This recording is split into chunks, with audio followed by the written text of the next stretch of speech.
Por que essa nova forma de fazer a psicanálise nos possibilita a gente fazer uma análise consistente do paciente desde a primeira sessão, que é uma das coisas que a gente mais bate na tecla.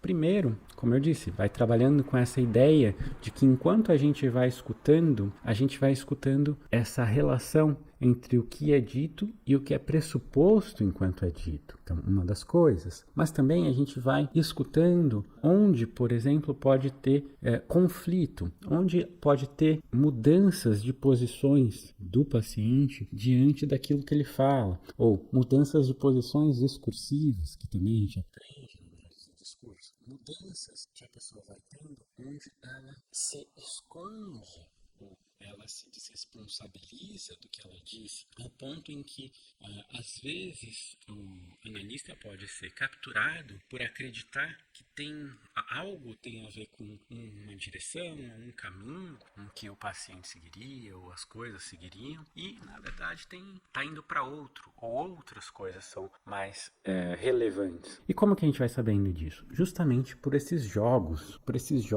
que a gente consegue fazer de se esconder enquanto a gente fala. Por exemplo, a negativa é uma delas. A negativa é uma forma interessante da gente poder perceber como que alguém se esconde enquanto fala, enquanto diz.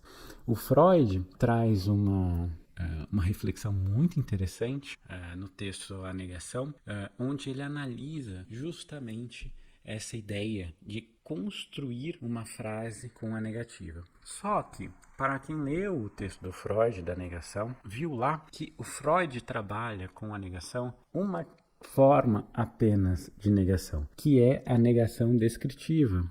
E, na análise do discurso, a gente descobre que a negação não existe só de uma forma, que é a descritiva, mas existe também a negação polêmica. Só a gente adentrando aqui no campo da negação, olha quanta coisa vocês vão ter aqui como possibilidade de compreender do que se trata pensar com a análise do discurso. E não mais com uma ideia clássica de linguagem, ou só com o que o Freud trouxe da negação, ou como uma relação direta que foi se instituindo na psicanálise a partir desse texto do Freud. O Freud diz o seguinte, que quando um paciente, ao contar pra gente, por exemplo, de um sonho, ele fala, meu sonho tinha uma mulher, você vai pensar que era a minha mãe. Não, não era a minha mãe. E o Freud diz, bom, mas quando o paciente produz uma fala dessa forma, a gente conclui,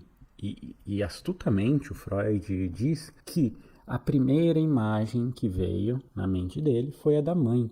Então, há uma associação livre do pensamento, uma vez que o analista não disse nada, que ligou à mãe. Ele veio uma imagem, um pensamento de que era a mãe, e ele rejeita esse pensamento. Então, o Freud conclui que era a mãe, porque a primeira associação que veio foi a da mãe. Nisso, o Freud vai caminhando também, ele vai dizer que a negativa não existe no inconsciente. Isso ele está ancorado numa ideia de inconsciente como aparelho de memória, que é o que a gente no curso de análise do discurso na clínica psicanalítica vê, principalmente no texto do Bloco Mágico. Por quê? A memória não existe como memória negativa, ela sempre existe como memória positiva. Então, eu não guardo na memória o que não é, eu guardo na memória o que é. Então, a memória, ela só se dá de forma positiva. Então, eu não tenho como registrar uma não imagem de alguém.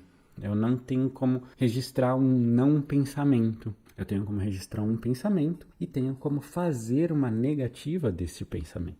Quando os psicanalistas ficam só com a negação descritiva, eles esquecem que na negação polêmica as coisas são muito diferentes. E é isso que a análise do discurso veio nos mostrar.